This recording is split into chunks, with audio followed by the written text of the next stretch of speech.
Check out Indonesia Healthcare Corporation Podcast. Check up, ini dia podcast Indonesia Healthcare Corporation. Saya Ruli Johan, masih menjadi host Anda dan tamu spesial dalam rangka memperingati Hari Kanker Sedunia, yaitu Dr. Alvin T. Harahap, spesialis penyakit dalam, KHOM. Saya mau tanya dua hal. Dok, apa kabar dulu, Dok? Alhamdulillah baik. Ini kali kedua kami bersama dengan dokter. Waktu itu podcastnya RSPP ya? Iya, Kita betul. bicara soal limfoma. Ya. Pertanyaannya, T itu apa, Dok? Terus KHOM itu apa? T it's my father's name. Oh, apa? Iya, Tagor. Oh, Tagor. Tagor Pasti Harahap. orang Sunda dong. Iya. Kalau KHOM apa, Dok? Gelarnya panjang nih, KHOM. KHOM itu sebenarnya konsultan hematologi onkologi medik. Jadi kami yang belakangnya ada KHOM-nya itu, kami adalah spesialis penyakit dalam yang lebih mengkhususkan diri untuk menangani masalah-masalah kanker. Ya. Jadi baik itu solid tumor ataupun kanker darah. Oke, nanti saya akan mau tanya tuh, maksudnya solid tumor dan kanker darah. Tapi sebelum ke sana tadi dokter menyebut kami yang ada KHOM-nya. Setahu saya tuh yang KHOM tuh nggak banyak, Dok. Bener nggak? Lumayan banyak sih kayaknya sekarang. Oh, sekarang? Iya. Oh, sekarang mulai Kalau banyak. dulu ya, dulu sedikit, tapi sekarang mulai banyak yang mendalami hematologi onkologi medik ini karena memang ternyata kalau kita lihat penderita kanker makin banyak juga gitu. Jadi kita terus terang kekurangan di Indonesia ya. Dokter praktek di Rumah Sakit Pusat Pertamina Jakarta. Iya, Sudah lama, Dok? Udah. Wah, dokter senior. Dokter Dragon-nya RSPP nih ceritanya. Ya? Enggak. Berarti dalam bahasa awam, KHOM ini bisa menyembuhkan penyakit apa? Iya, kalau menyembuhkan kayaknya kami membantu penderita-penderita kanker untuk menemukan cara mengatasi penyakitnya, ya. Baik dalam hal pengobatan maupun sampai nanti ke terapi penunjangnya. Terapi penunjang ini penting juga untuk kanker, terutama untuk pasien-pasien yang boleh dibilang sudah menjalani berbagai macam pengobatan tetapi masih belum membaik juga. Oke. Saya mau tanya yang mewakili Sobat IHC yang nonton gitu ya. Karena ini kita dalam rangka Hari Kanker Sedunia. Kanker itu kan nggak bisa disembuhin, Dok. Nah itu tadi masalah. Makanya saya bilang kita membantu pengobatannya gitu. Karena memang penyakit kanker ini boleh dibilang susah ya. Nggak bisa bilang 100% sembuh. Nggak bisa. Karena dia tetap masih ada bibitnya di dalam badan kita walaupun secara kasat mata sudah tidak tampak lagi. Gitu. Jadi bener ya, Dok, kalau orang-orang awam di sana bilang bahwa kita ada kok di dalamnya sel kanker, tinggal itu mengganas atau jinak itu yang membedakan gitu, Dok. Iya. Ketika itu ada ditemukan kanker, itu yang mengganas, begitu, Dok, maksudnya. Jadi gini, boleh dibilang setiap di badan kita itu ada sel-sel yang berubah menjadi ganas, ya. Alright. Tetapi oleh sistem kekebalan tubuh kita yang dibikin sedemikian canggihnya dengan surveillance yang terus-menerus sepanjang waktu, itu akan ditemukan oleh sel-sel kekebalan tubuh dan dihancurkan, ya. Tetapi pada beberapa orang keadaan ini justru nggak terjadi, gitu. Jadi begitu ketemu malah dibiarkan, gitu ya. Itu cacat-cacatnya manusia lah ya. Ketidaksempurnaan manusia seperti itu, sehingga si sel ganas tadi dia akan berkembang biak dari tadinya satu sel dia berbiak menjadi 2, 4, 8 dan seterusnya sampai nanti mencapai jumlah kritis yang mulai bisa teraba gitu. Nah jadi ada yang bilang kalau udah teraba sebesar jempol itu ya kemungkinan udah lebih dari 1 miliar populasi sel kankernya. Padahal baru sebesar jempol. Baru sebesar jempol. Oh, nah, berarti saya mau masuk ke situ, Dok. Pertanyaan saya, ketika menemukan, yang dokter bilang menemukan, berarti kan harus ada diagnosa. Iya. Pertama, bagaimana cara mendiagnosanya dokter? Ya, bedanya teknologi dulu sama sekarang apa? Satu. Kedua, kita secara awam, Dok. Jangan sampai kita nemu udah sebesar jempol tadi tuh di badan kita tuh. Nah, caranya kita orang awam biar tahu gimana gitu, ada kanker atau enggak. Nah itu susahnya. Karena kita nggak bisa mengawasi setiap pasien tiap waktu, nggak mungkin ya kan. Jadi ya yang bertanggung jawab mengawasi ya kita sendiri. Betul. Caranya yang paling gampang itu ya kita harus mengenali badan kita dan menemukan kalau ada hal-hal yang mencurigakan gitu ya, misalnya paling gampang deh kita ambil kanker payudara gitu ya. Kalau kanker payudara diperiksa oleh si wanita, ketemu ada benjolan di payudara, dia harus curiga tuh, ini benjolan ini normal apa enggak sih? Itu kan kalau di payudara gampang dok ya, ada pemeriksaan mandiri lah, saya tahu banget, sadari ya istilahnya. Kalau yang cowok misalnya apa, kita elus-elus leher atau gimana gitu? Kalau mandi pasti digosok kan? Ya nggak mungkin diliatin sih dok. Terus kalau mandi ya pas kita bagian mana yang diraba maksudnya gitu dok? Yang paling gampang ya kita kalau lagi gosok itu kita raba, ada nggak sih benjolan yang aneh yang nggak pada tempatnya Dimanapun, gitu ya. Dimanapun. Jadi itu, tapi kita bisa konsentrasikan juga gitu pada daerah-daerah yang banyak kelenjar getah beningnya, misalnya di leher ya, leher, kemudian di bawah dagu sini, kemudian di belakang telinga, ketiak, terus di ini tulang apa bahasa Indonesia, tulang selangka ya, benar. Tulang selangka di sekitarnya, di atas, di bawahnya ada benjolan atau enggak, kemudian dilipat paha di bawah, di selangkangan maksudnya. Selangkangan, di selangkangan itu ada nggak yang membesar? Kalau ada ya harus cepat bawa ke dokter gitu, jangan habis itu. Kadang-kadang gini kalau udah ketemu, ini kayaknya nggak apa-apa deh. Kadang-kadang suka apa ya, kayak hormon. Biasanya belum gitu, hormon doang. Ya, kalau di sini bukan gitu hormon. Oh gitu. Ini sekelan itu apa ya bahasa Indonesia? Oh gitu, di sini juga ini ya? Iya ada. Tapi kalau hilang nggak apa-apa. Kalau hilang nggak apa-apa. Tapi kadang-kadang ya ini saya ketemu pasien juga baru-baru aja, dia ngeraba di ketiaknya membesar. Gitu. Nah ini ada masalah apa gitu? Pas diperiksa ternyata ada gambaran yang nggak normal. Nah itu pada saat ketemu gambaran yang nggak normal, dan kalau dokternya bilang ini kayaknya mesti biopsi deh, itu jangan kaget. Harus siap, dan memang apapun hasilnya kita biopsi. Hasilnya nanti ya kita nggak tahu ya. Kadang ada yang jinak, kadang ada yang ganas gitu. Tetapi kalaupun misalnya amit-amit ya ketemunya ganas, ya kita harus siap gitu, dan harus langsung bertindak ke tahap berikutnya. Tapi mendingan dicek terus dapat hasil dibanding cuma diem aja nanti makin mengganas, begitu istilah dok ya. Tapi karena orang Indonesia ya usah jauh-jauh kita aja ya suka takut menghadapi kenyataan gitu dok ya. Istilahnya ya. Itu makanya orang nggak mau cek. Saya juga. Ini dokternya aja takut gitu ya. Tapi ya kita berani-beranikan diri aja. Dan harus berani ya dok ya. Harus berani. Saya masih banyak pertanyaan. Tadi dokter juga belum menjawab pertanyaan saya tentang teknologi apa yang bedain sekarang sama dulu nih. Tapi kita akan bahas di segmen 2 di check up sesaat lagi.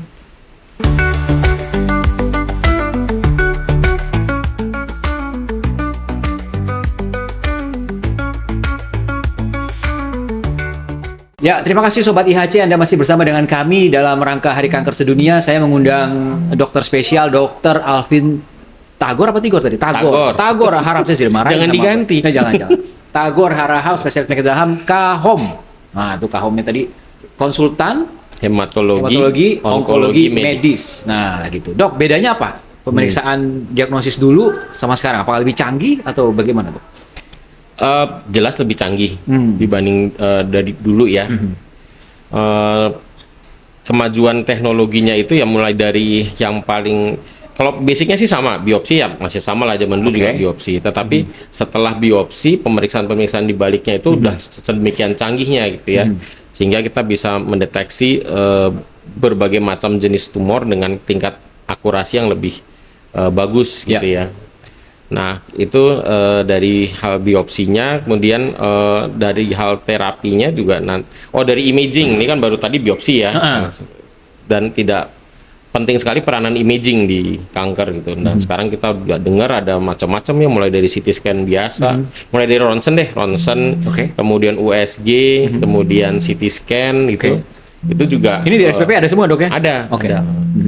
Dan memang yang paling canggih yang ada di Indonesia saat ini dengan positron emission scanning itu PET scan ya. PET scan. Sayangnya di RSPP belum ada. Itu aja ya. Iya, itu aja. Tapi kalau MRI bisa bantu dari sini juga? Bisa. 3 tes lah di SPP ya, kalau salah ya. Itu one of the best ya dok ya? Iya, betul. Oke. Nah, ini saya udah mulai masuk nih dok ke lebih detail lagi tentang penyakitnya. Tadi kalau dokter bilang soal biopsi. Iya. Ada yang namanya kan biopsi kelenjar getah bening. Itu termasuk kanker juga gitu dok? Nah, yang bisa dilakukan biopsinya untuk cari tahu gitu. Iya, jadi ini kan salah satu gejala kanker kan ada benjolan yang nggak normal tadi kan. Betul. Nah, benjolan yang nggak normal itu seringkali ketemu di daerah-daerah kelenjar getah bening tadi, Di sini? dagu, di leher itu. Nah, itu kalau ada seperti itu ya, dan pertama kita imaging dulu lah, yang paling gampang dengan USG. Ketemu gambaran yang nggak normal, misalnya dia bergerombol, terus banyak pembuluh darahnya gitu ya. Nah, itu kita harus curiga tuh. Nah, kalau curiga terus dokternya bilang biopsi, nah itu yang tadi saya bilang, jangan terus tarsok Langsung. Iya, Karena sudah dicurigai ada sesuatu. aja. Iya, karena kita udah curiga nih. Oke. Gitu. Karena tadi dari apa namanya imagingnya tadi udah mulai mengarah. Terus bisa jadi disebut kanker itu kelenjar getah bening? Itu Nah. kanker Isinya. isinya. Kan tadi benjolan bisa macam-macam ya. Oke. Kayak TBC aja, itu benjol juga kan, sakit di sini. Atau yang paling sederhana, batuk pilek. Oke. Anak batuk pilek tuh sering udah bengkak di sininya. Benar, anak saya kemarin begitu dok di sini dok. Nah, itu apa namanya kuman-kuman yang ditangkap dari farinx ya, dari rongga mulut, rongga hidung, dibawa ke sini ya jadi bengkak gitu. Itu yang paling sederhana. Gitu. Nah, tapi yang nggak sederhana itu kalau misalnya ada kanker nasofarinx. Nah, itu kalau dia sudah nyebar ke sini, nah itu lain. Itu stadiumnya juga udah mulai tinggi tuh ya, seperti itu. Makanya kalau ketemu yang besar di sini, ya kita mesti lanjutkan dengan biopsi tadi. Biopsi tadi. Oke. Bulan kelenjar getah bening udah. Sekarang kanker darah. Nih, Apa ini dok tuh? Dokternya udah bilang iya apalagi kita ya langsung apa sih dok gitu. Apa tuh dok kanker darah dok? kanker darah tuh susah tuh ketahuannya tuh. Banyak kan ketahuannya yang namanya darah, kita nggak pernah ngecek, yang kita ngecek mata kita sendiri aja ngelihat gini pucat apa enggak sih, gue kan Nggak tahu susah. juga. Iya kan. Terus kalau orang awam ngeliatnya gimana dok? Ya rely on others, jadi begitu orang lihat lu kok pucat sih gitu kan, nah itu periksa gitu ya. Itu yang paling gampang saya kasat mata. Atau lu kok kurusan sih, jangan thank you gitu. Lihat dulu kurusnya, gue diet apa enggak gitu kan. Karena sakit ini ya. Iya. Pucat, urusan. Kok turun sih, berarti kurusan. Iya nih, kok gue kurusan ya, padahal gue nggak diet loh gitu kan. Nah, Itu dulu itu dicurigai. aneh tuh, mesti curiga tuh. Tapi iya gue diet mati-matian, oh ya alhamdulillah gitu. Oh, kadang-kadang kan amit-amit ya dok ya gitu. Itu untuk dewasa, anak kecil semua sama begitu. Secara kasat Kira-kira mata. gejalanya sama. Oke. Nah, terus kayak untuk beberapa kanker ada keringat malam ya, tadi berat badan turun, kemudian benjolan, dan keluar darah yang tidak pada tempatnya. Nah, itu mesti hati-hati tuh. Contohnya jadi sering mimisan ya kan, gusi berdarah, buang air besar keluar kayak ada bercak darahnya. Nah, itu mesti curiga. Atau buang air kecil juga kalau dia warnanya udah mulai pink gitu, nah itu berarti memang ada sesuatu. Kecuali dia makan buah naga ya. Oh, lain ya, tiba-tiba merah ya. Buah naga merah. Ya. Dok, saya kok merah banget. Wah, iya ya, merah banget. Dia sampai di foto kan. Saya ngeliatin foto ternyata buah naga. Beda ya. Jangan sampai dong. Aduh, agak-agak seru ya pembicaraan kita di episode Hari Kanker Sedunia ini. Tapi masih akan banyak pertanyaan yang akan saya berikan kepada dokter Dragonnya RSPP ini, dokter Kahom kita. Saya selalu bilang dokter itu dokter Kahom karena nggak banyak menurut saya sih dok. Gitu ya. Kita akan bahas di segmen 3, di segmen terakhir Hari Kanker Sedunia.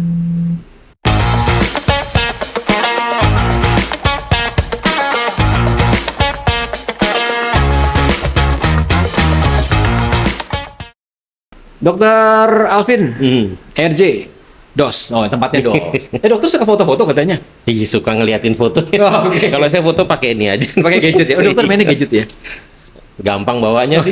Tinggal kantongin ya? Iya. Oke, cocok banget berarti ini jalan-jalan di DOS Megastore di Ratu Plaza. Baru buka nih dok? Oke, lanjut lagi dok. Hari Kanker Sedunia. Kanker menjadi sebuah kata yang menurut saya tuh serem banget dok. Kanker payudara, kanker serviks, kanker getah bening tadi, kanker darah ini. Terus ada lagi dok, saya baru baca nih, plebotomi. Apa itu plebotomi dok? Plebotomi itu sebenarnya sih zaman dulu udah ada tuh flebotomi. Baru ketahuan aja sekarang atau istilahnya? Baru populer aja sekarang. Baru populer. Sebenarnya flebotomi udah lama tuh. Tapi beda dengan bekam yang sekarang ya. Jadi flebotomi itu ngeluarin darah sebenarnya, ngebuang darah. Dan itu bisa dilakukan untuk beberapa keadaan, misalnya kayak sel darah merah yang berlebihan itu kita keluarin lewat flebotomi, kemudian trombosit yang berlebihan juga bisa. Itu organ dok, maksudnya atau apa dok? Flebotomi. Jadi dibuang. Jadi kan kalau kita donor, Oke. nah kalau kita donor darah kan ngeluarin darah dari sini iya, ya. Nah itu benar. flebotomi juga ada di sini ngeluarinnya, sama dari oke. pembuluh darah balik yang ada di. Itu proses mengeluarkan maksudnya dok? Dikeluarin darahnya. Oh begitu. Kita saya pikir. keluarinnya juga nggak banyak gitu ya. Jadi ada prosedur plebotomi itu maksudnya, Iya, ada prosedurnya. Oh, jadi itu sebenarnya aman dan efektif dok ya, prosedur tersebut. Iya, mesti nggak bisa sekaligus menghilangkan ya. Jadi misalnya kita ngebuang itu sel darah merah, target HB-nya, target hematokritnya misal turun sampai 45 gitu ya. Nah itu biasanya bisa berapa kali tuh, nggak cuma sekali aja. Oke. Wow, istilah baru lagi ya. Terus balik ke teknologi, karena kita udah mau closing dok. Saya ingin tahu Iya. teknologi, kalau bicara tentang kanker ini, teknologi yang paling menjanjikan di dunia onkologi ini kan bidangnya dokter banget nih. Yang mungkin ini merevolusi pengobatan kanker selama 5-10 tahun ke depan. Apa dok? Belum ada. Oh, belum ada. Belum ada. Jadi memang ini apa ya namanya ya? Effort bersama gitu. Jadi sebenarnya yang paling penting dari pengobatan kanker ini ialah kita harus kerjasama antar bagian. Kayak saya hematologi onkologi medik ini kita bekerja erat kerjasamanya dengan bagian bedah onkologi, kemudian ada pulmo onkologi, dari bagian penunjangnya seperti patologi anatomi, patologi klinis, radiologi, radioterapi. Siap. Itu banyak sekali ya kita kerjasama, dan memang masing-masing akan memberikan sumbangan penting gitu ya dalam penata laksanaan kanker per pasien. Jadi nggak cuma maksudnya kita ngomong ya se-Indonesia, enggak, itu per pasien ini, karena memang kita kan pengobatinya kan per pasien gitu ya. Oke. Jadi memang jika ketemu satu kanker di pas satu orang, itu pasti ada hero-nya tuh udah banyak banget di belakangnya gitu. Dan kita kerjasama untuk memberikan bantuan yang terbaik untuk pasien kanker tadi. Oke. Dan ini di RSPP kita ada tim kanker juga gitu ya. Jadi kita Ada memang tim khusus di kanker? ada Terdiri dari siapa aja dok? Kalau boleh tahu. banyak. Oh banyak ya? Mulai Termasuk dari dokter-dokter lain? dokternya, kemudian Oh. penunjang medis, nanti ada farmasi, dan Oke. sampai ke manajemen juga ikut terlibat. Karena spesial banget itu dok ya penyakitnya. Iya, ya, impact-nya besar sekali ya, nggak cuman dari kita ngomong kesehatan aja ya, jadi sampai ke kantong pun juga kena imbasnya. Ya. Oke. Pemeriksaannya aja udah lumayan, belum pengobatannya ya, akan menghabiskan dana yang signifikan juga tuh. Oke. Wow, luar biasa. Tuh, jadi emang kita berupaya lah gimana caranya supaya para penderita kanker ini bisa memperoleh pengobatan yang baik, yang efisien, dan tepat sasaran tadi. Sebagai menjelang menutup, Iya. jadi pesan dokter apa dalam hari kanker sedunia ini untuk masyarakat? Nomor satu yang selalu saya bilang, kanker itu akan memberikan hasil yang pengobatan kanker ya, akan memberikan hasil yang baik jika ditemukan pada stadium awal. Ya. Gitu ya. Sehingga pemeriksaan dini ya, deteksi dini itu penting. Oke.